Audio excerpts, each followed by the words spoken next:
Yo, assalamualaikum warahmatullahi wabarakatuh. Terima kasih buat teman-teman yang mau mampir di Sinau Bonsai Channel. Semoga teman-teman tetap dalam lindungan Allah Subhanahu wa Ta'ala, dimudahkan segala urusannya dan dilancarkan rezekinya. Oke, untuk hari ini kita akan membuat satu rangkaian pembuatan bonsai ya. Diawali dari cangkok angin, kemudian pemanenan hasil dari cangkok angin, terus penanaman di polybag tahap awal, kemudian 1 bulan turun dari cangkok angin, kemudian 2 bulan dari cangkok angin, dan seterusnya ya. Kita akan runutkan dari awal pembuatan bonsai sampai nanti kira-kira setengah perjalanan jadi ya, sampai bahan yang saya punya ya. Soalnya saya belum ada bahan yang sudah jadi saya akan mentokan sampai adanya bahan yang saya punya ya. Oke, langsung saja kita mulai dari awal pembuatan bonsai, yaitu kalau di saya menggunakan teknik cangkok angin. Langsung saja, bahan yang bagaimana yang harus kita lakukan cangkok angin, kita langsung praktek. Oke. Untuk yang pertama kita harus memilih bahan yang akan kita cangkok angin. Ya, ada berbagai macam cara. Kalau yang biasa saya lakukan adalah, kalau untuk bahan waru, saya mencari yang internodusnya pendek atau jarak antar mata tunasnya pendek. Seperti ini ya. Ini bahan waru sejempol tangan ya, atau sejempol kaki ini. Ini ruasnya pendek. Ruas internodusnya pendek. Jadi bahan-bahannya seperti ini yang akan kita cangkok. Proses pencangkokan seperti biasa, kita kerat kulitnya, kemudian kita lakukan pembersihan sisa-sisa kambiumnya. Supaya apa? Supaya cepat terjadi pertumbuhan kambium baru yang tumbuh nanti akan dijadikan tempat tumbuhnya akar. Oke. Proses berikutnya setelah kita lakukan pencangkokan, kita panen bahan cangkokan yang telah kita buat sekitar 3 minggu atau 1 bulan sebelumnya ya.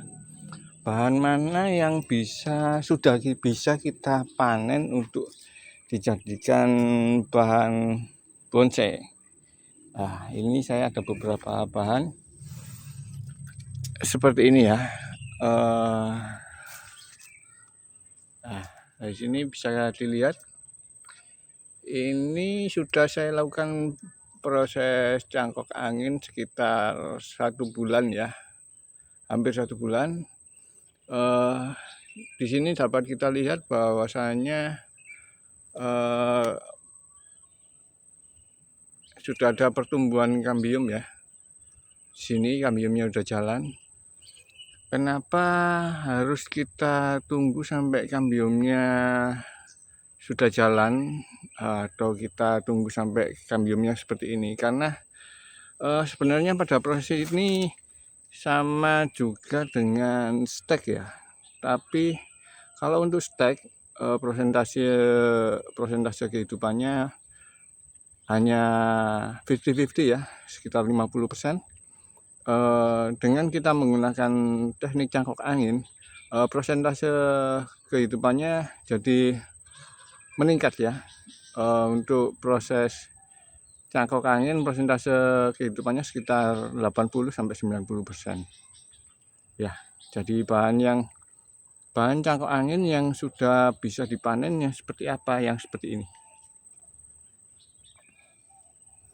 Oke, kemudian kita lakukan pemotongan. Proses berikutnya kita tanam. Bagaimana cara kita menanamnya? Langsung saja kita lakukan praktek ya. Kita akan panen bahan ini, kemudian kita lakukan penanaman. Oke, jadi kita akan panen 2 bahan bonsai ini ya. Ini kita akan lakukan pemotongan, kemudian kita akan tanam. Ya, langsung saja kita akan potong bahan. Yang ini kita potong gini ya. Oke. Kemudian yang ini juga. Oke. Langsung saja kita lakukan penanaman. Kita lanjutkan ke proses berikutnya. Oke, jadi setelah kita lakukan pemotongan tadi untuk pemilihan bahan hasil dari cangkok angin, kita lakukan pruning ya, pruning untuk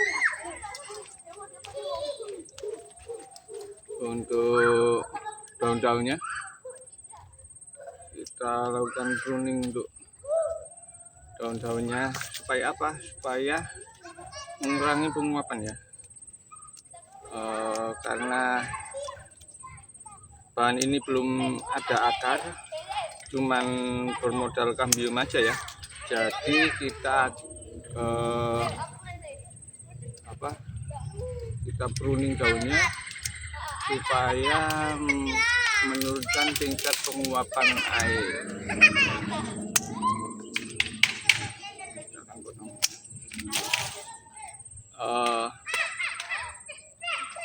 Kita lakukan pemotongan ini karena ini sebagai ganti pucuknya ya. Bisa kita katakan ini sebagai los pucuk. Karena kalau kita tidak potong terlalu tinggi ya. Seperti ini. Untuk bahan satunya juga kita lakukan hal yang sama.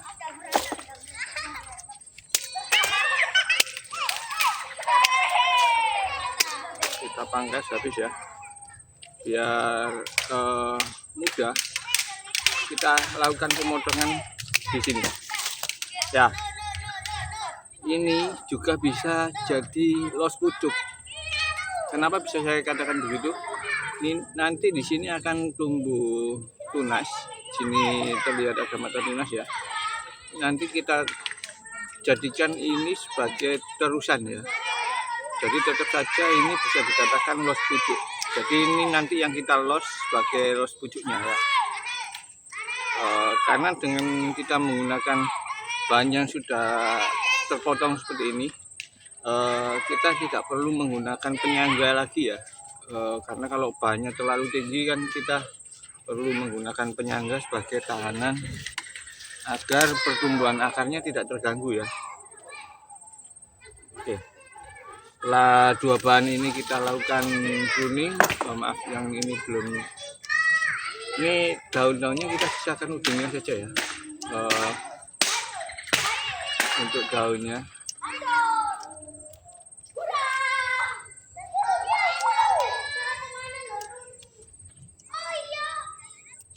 Kita sisakan daun yang ujung saja ya, seperti ini. Oke, sebelum kita tanam kita siapkan dulu polybagnya. Kalau bagi kita yang pemula atau yang dalam artian untuk modal masih kembang kempis ya, kita gunakan yang ada aja. Seperti halnya ini ya, ini plastik kemasan beras ya, yang 3 kilo atau yang 5 kilo juga bisa kita manfaatkan sebagai polybag ya. Seperti ini, asal kita kasih lubang-lubang, kemudian kita buat seperti ini untuk kakinya ya, supaya tetap bisa berdiri ya. Oke, setelah kita siapkan polybagnya, kita siapkan media tanamnya. Media tanam yang kita gunakan biasanya kita gunakan sekam bakar dan sekam lapuk. Untuk perbandingannya ya 50-50 bisa. Oke, kita siapkan dulu untuk bahannya.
Oke, setelah kita siapkan bahan-bahannya, ini sekam bakar dan ini sekam lapuknya, kita langsung campurkan ya.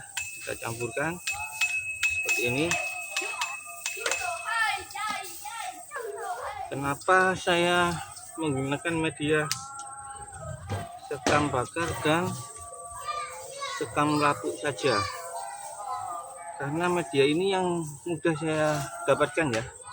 Jadi untuk teman-teman sama seperti saya ya, harus cari bahan yang mudah kita dapatkan. Oke, kemudian kita isi dulu untuk polybagnya, kira-kira setengah kantong ya. Kemudian kita ambil bahannya, kita tancapkan aja seperti ini. Kemudian kita isi penuh medianya, sambil agak kita tekan-tekan medianya supaya terjadi pemadatan ya, jadi rongga-rongga yang ada di bawah bisa terisi ya, seperti ini. Kemudian setelah kita lakukan penanaman seperti ini, kita siram, kemudian kita teduhkan selama 1-2 minggu ya. Kita teduhkan sampai muncul tunas baru atau daun baru, nanti baru bisa kita kenakan sinar matahari langsung. Oke, ini yang pertama. Untuk bahan yang satunya kita lakukan hal yang sama, kita isi dulu polybagnya. Setelah setengah terisi,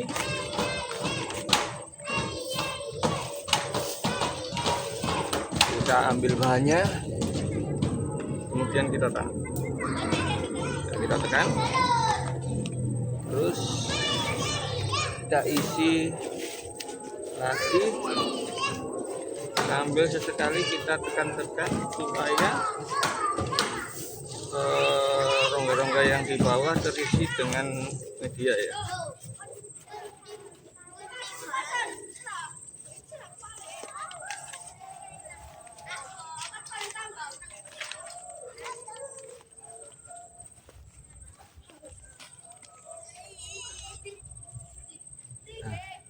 Ini yang saya maksud tadi ya,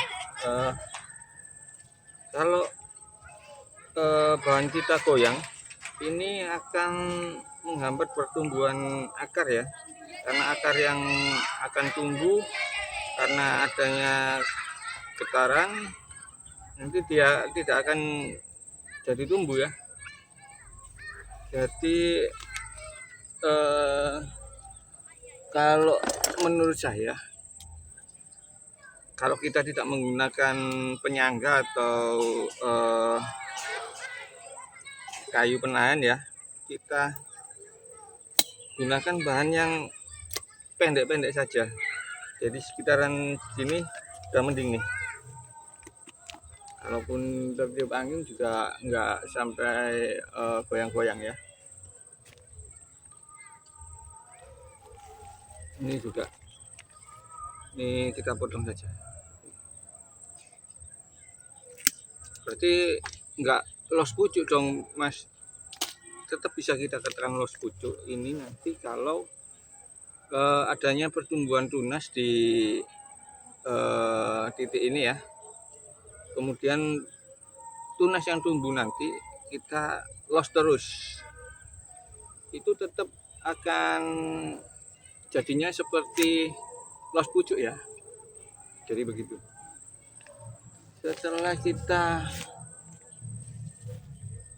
siram, nanti kita taruh di tempat yang teduh, tidak terkena sinar matahari langsung. 1 atau 2 hari tidak perlu disiram lagi, nggak apa-apa, karena sudah kita lakukan penyiraman di awal. Kemudian setelah 1 atau 2 bulan setelah ada pertumbuhan tunas baru nanti kita bisa kenakan matahari langsung ya, sinar matahari langsung. Bahan seperti apa yang sudah 1 bulan dan bisa kita taruh di tempat yang terkena sinar matahari langsung, kita akan tunjukkan bahannya ya.